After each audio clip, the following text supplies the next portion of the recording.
Hey, so uh, I've I've been in talks with a few people on Discord, and it sparked this thought about major events in wrestling and how they were perceived. I was thinking about it, so I'm gonna just share this with you. Let me know how you feel about it.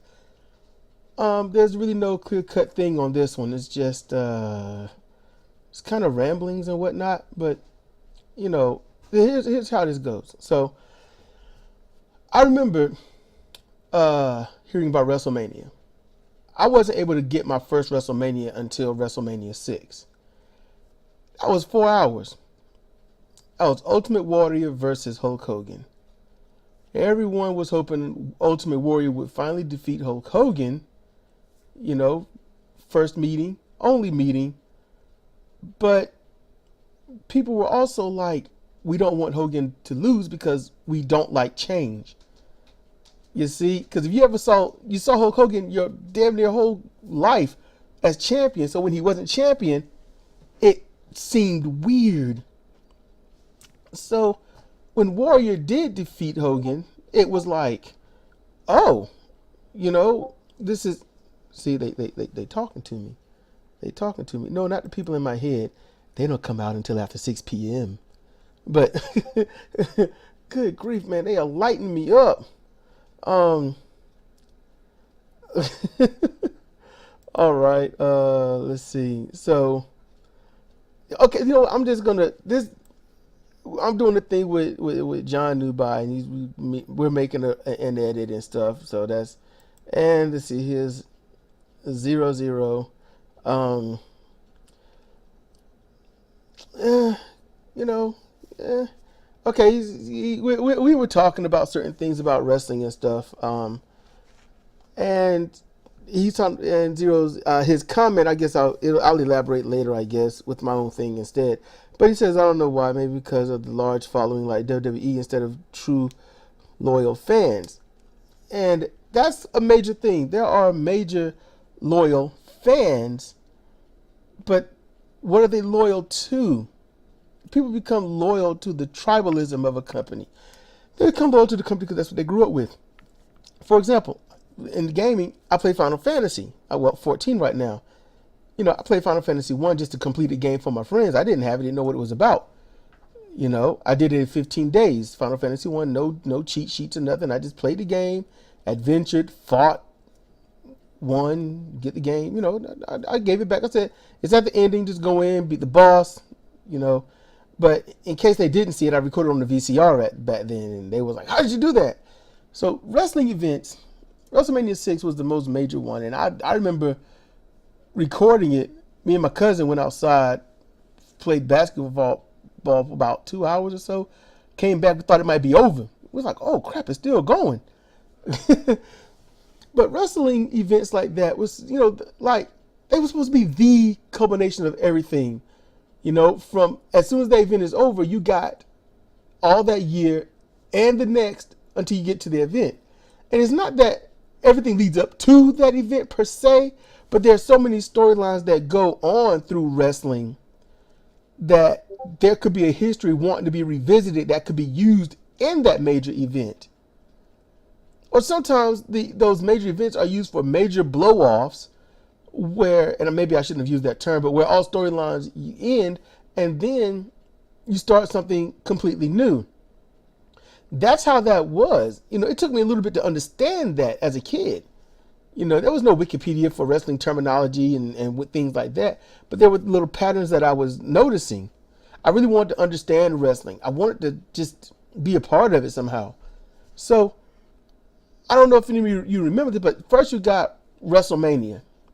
That was a thing, and they had to pretty much hot shot that. They got the best local and whatnot stars, and ultimately the following WrestleManias they got bigger and better stars. The more notable ones, Ray Charles, Aretha Franklin, and that was to get not just butts in the seat, but also African American butts in the seat as well.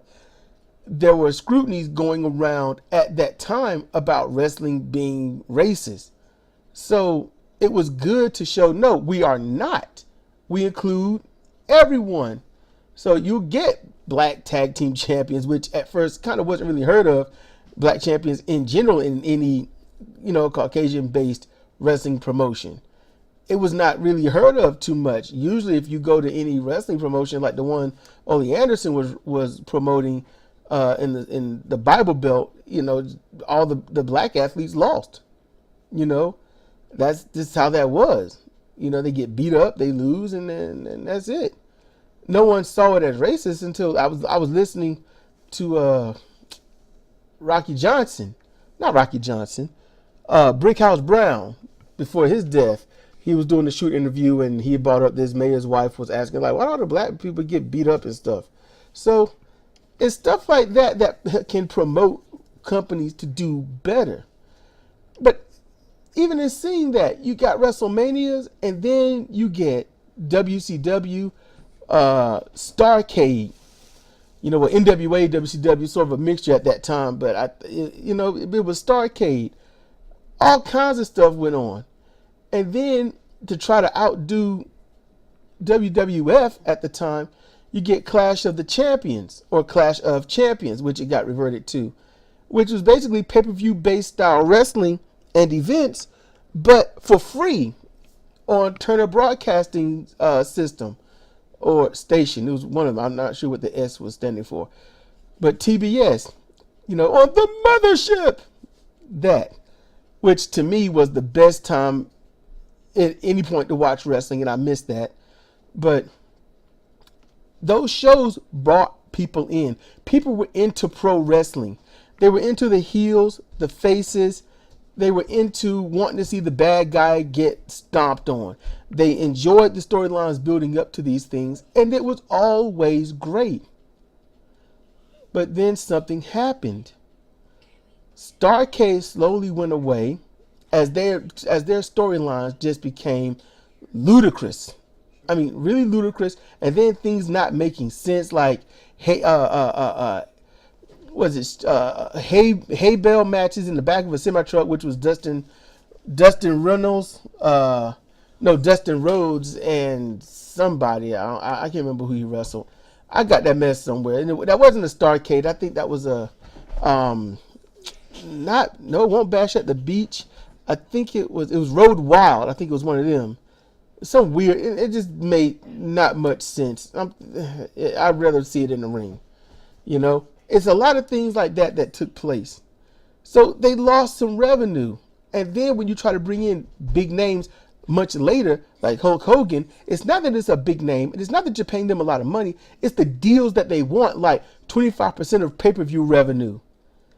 It's stuff like that, and 10 or 13% of House Gate when they appear there. And then all they gotta do is talk. Don't have to wrestle, just talk. So it's stuff like that can kill things, because then they gain control, and then your main matches, your following matches, your opening matches don't make too much sense. Then you can see that those talents aren't going to go anywhere. So through the whole year, you're seeing people that probably should be main eventing at points, but they never go anywhere. So when they don't go anywhere, you don't have any hope for any of the pay-per-views, especially the major ones. So you have Starrcade. You have, and Starrcade won't even, that was their final one. Their first one was the Great American Bash. And that could have been a legacy because it was beautiful. It really was. But it started going the way of crazy. And it started getting boring, lackluster matches because you got people that could not win, was not allowed to win. And then people that didn't really show up too much on TV. Then they show up at the pay-per-view but not doing anything but losing. You don't want to see the next one. I mean, the pageantry was great, but I'm somebody that never cared too much about pageantry. I appreciate it, but it's only great when their in-ring skill matches their entrance. That's kind of how it is to me.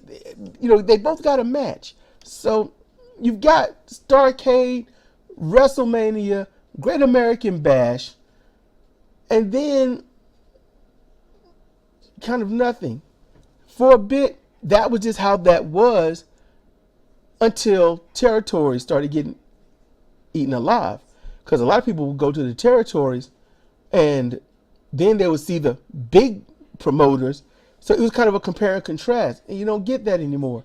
Then as the territories went away, and then these big companies are still trying to do the same weird kooky stuff, when the territories go away, there's no more compare and contrast. All you have now is which big company is better than which big company.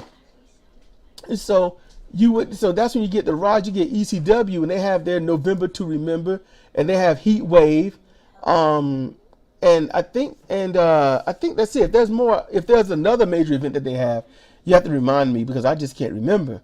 But ECW was one of remember it was called the Big Three. It was ECW, WCW, WWF, ultimately WWE.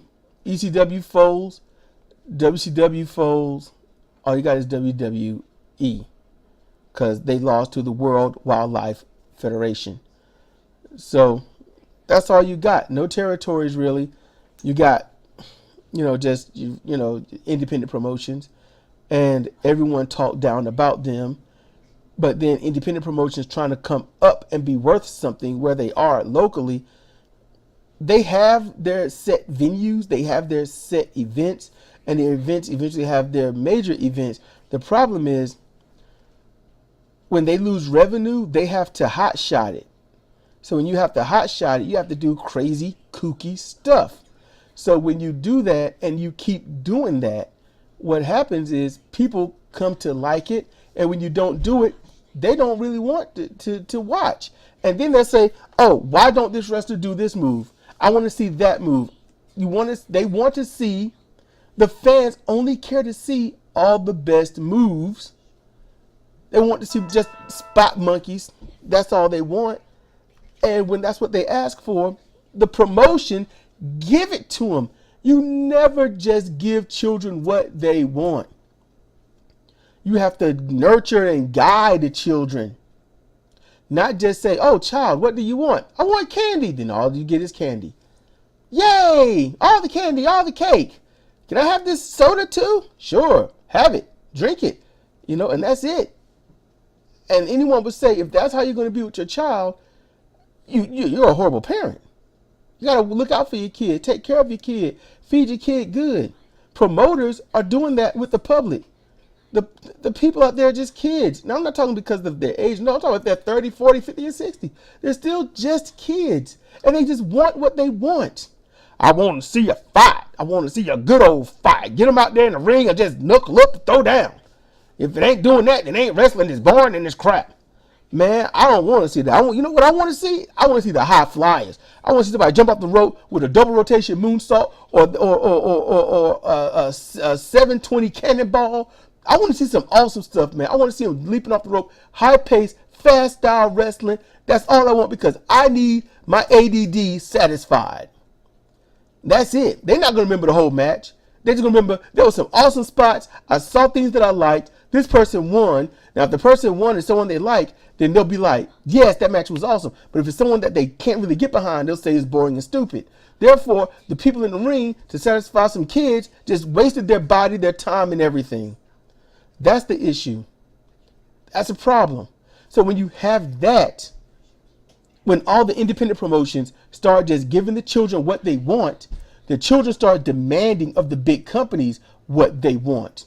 The big companies don't really give that too much. They'll just find the talent that does have a cult following of these children. And I know it might sound insulting saying children. I get that.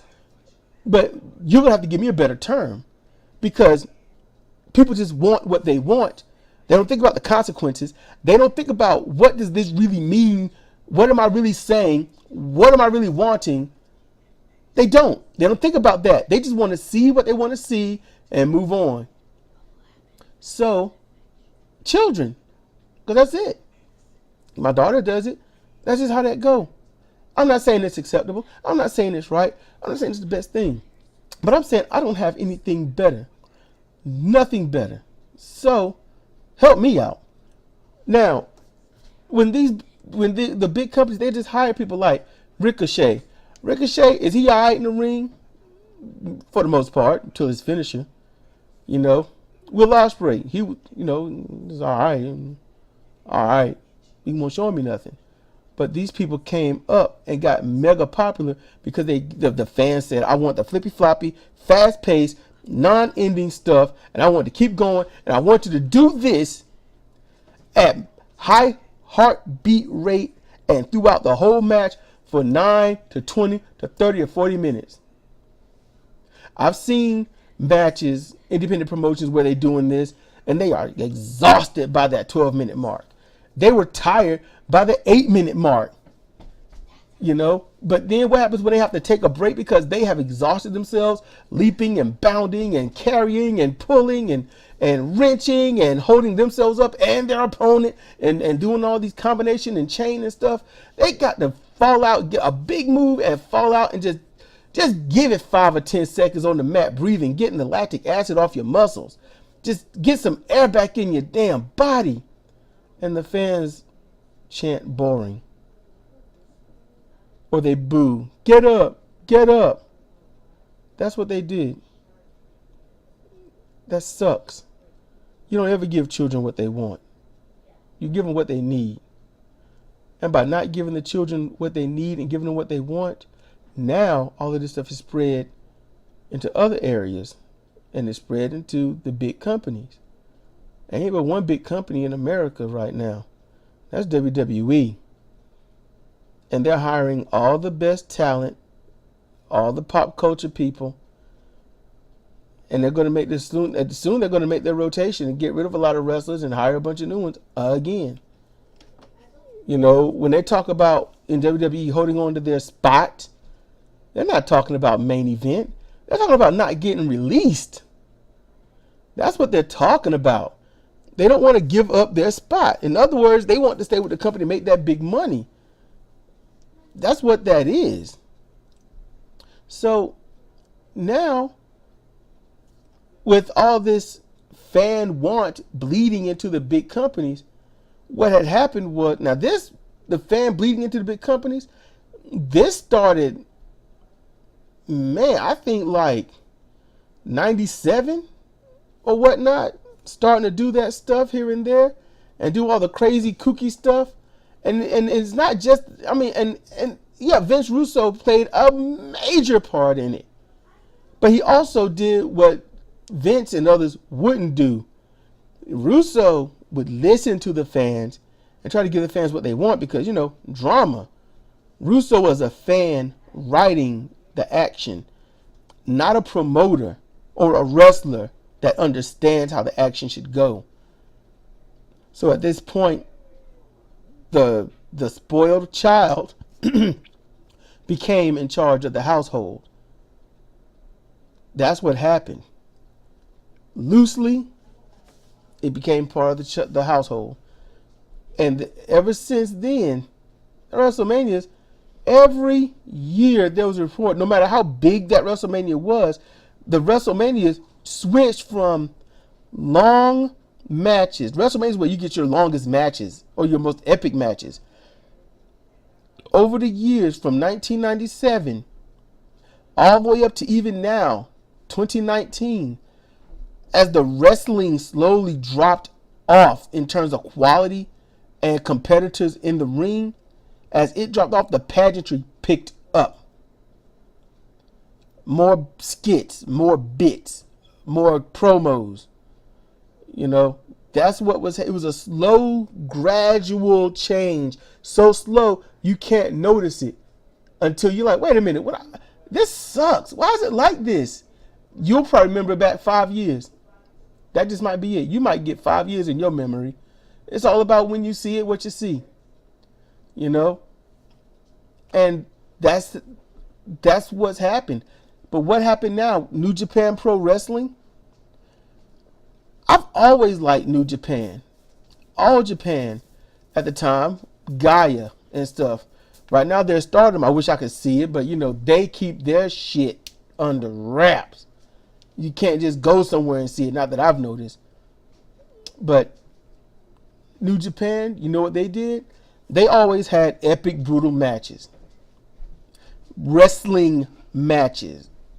Stiff, strong style. But people in Japan love American stuff. It's not right. They can't stand American stuff. They appreciate and steadfast show much pride for their Japanese talent. And they do a great job, usually. Well, they did. But it happened. The fans, they love American stuff. They like the American shops. They like Elvis. Let them die. Just, it's okay. You know, if you know the truth about Elvis, you'd be like, I don't like this dude. But you know what?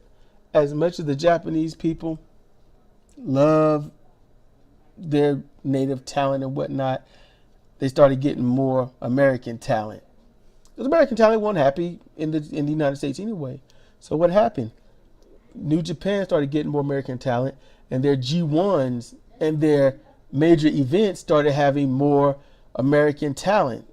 So it got angry, and the word gaijin started getting thrown around a whole lot more. They didn't want any gaijin anymore. They got sick of it. It really took a spin when Kurt Angle won the IWGP Heavyweight Championship. It was so bad. He disgraced it. It was such a disgrace that they had to just give a different name to a different belt and have someone else win it. It was just terrible. It was a hoopla, and it was short-lived because Japan likes to keep things. You think the United States is conservative? Japan is conservative. They are the most conservative, progressive people you will ever find. It is a hodgepodge of I don't get it. That's really all it is. But New Japan kept it under wraps. They made a quick transition. No fuss, no muss. And if it weren't for leaks of this, nobody would have known. So New Japan decided we're going to become Americanized. We want to do our storylines like America. Why? Because their audience liked the American storylines. Don't know why. But they like the American storylines. So Japan is like, whoa, we got to keep our audience. So we got to Americanize it. What happened? The Japanese audience says, we are not happy with this. We are not watching New Japan that much anymore. We're going to start watching All Japan. Because All Japan keeps theirs the way it is. We're going to watch Pro Wrestling Noah. They started doing that. New Japan's like, what did we do wrong? They couldn't figure it out. They just couldn't. And people in America are like, we love New Japan. And they're having a slight American style storyline. We're all right. But Americans went to New Japan for wrestling. Hold on. They went to New Japan for wrestling. I want to pronounce all of that. That's what they did.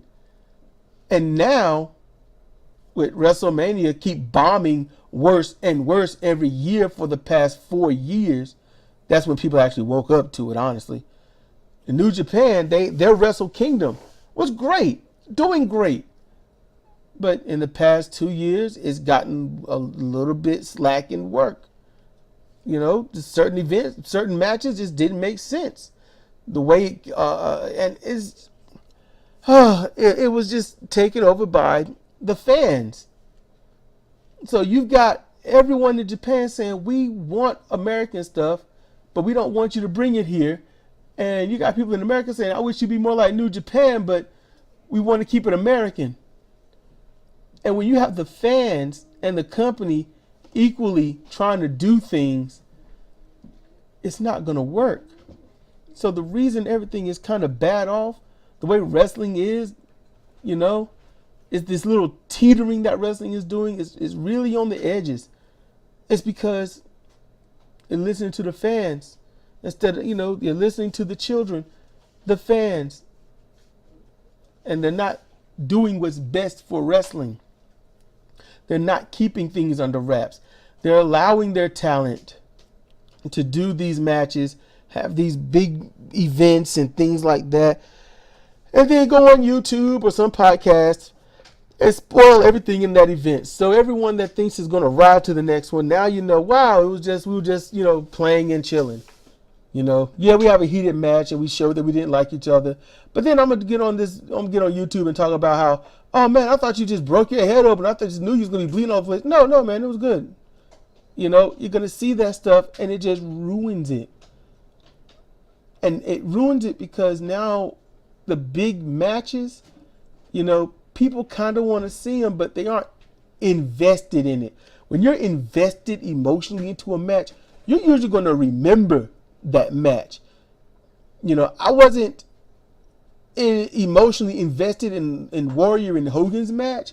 I remember maybe 25% of that match. I remember that match was a stinker. It didn't look right to me then.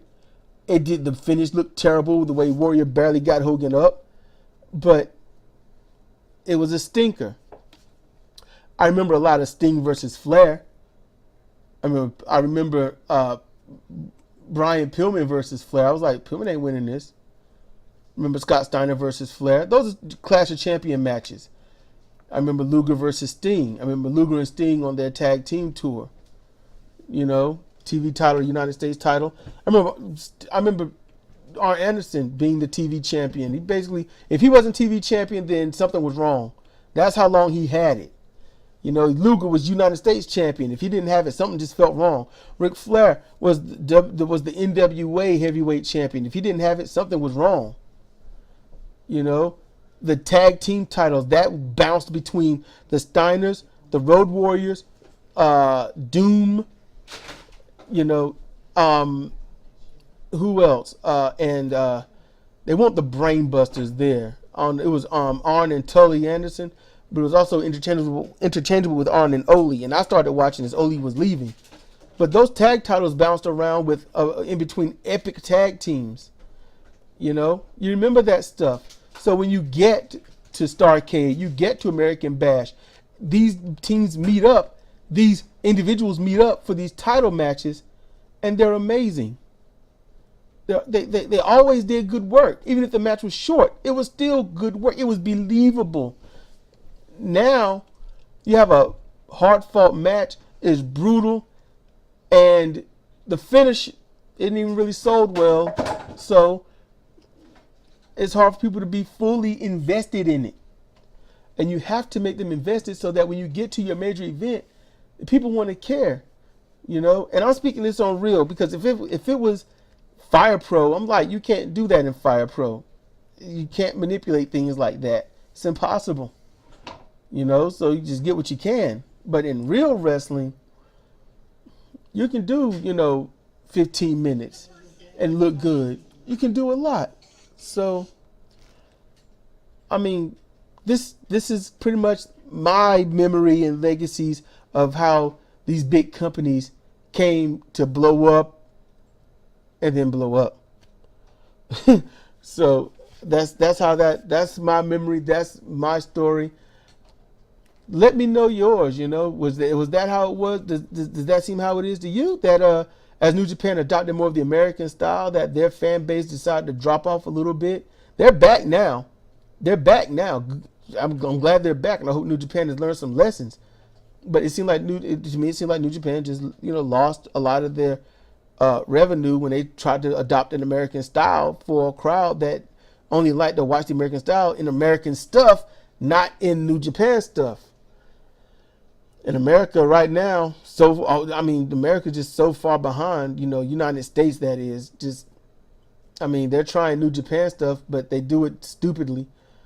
They got Shinsuke Nakamura. Can't WWE use him to, as a booker or to retrain a little bit and lead WWE into more of a work ethic style, instead of an entertainment style? There's so much they could do. But booking wise and leading up to matches, WWE got to work at it. They got to get back into wrestling because WWF, that was about getting into wrestling. When it became all entertainment and exposing the business, it wasn't about wrestling anymore. It just wasn't. And that's how I feel. So let me know in the comments section. Talk to me. Let me hear you. So this is Well, just saying, this is Cedric for CR Wrestling Commentary. It's CR Pro Road. You're the Beast. Viewer requested. And co-host of Humble Talent Wrestling. Thank you for listening.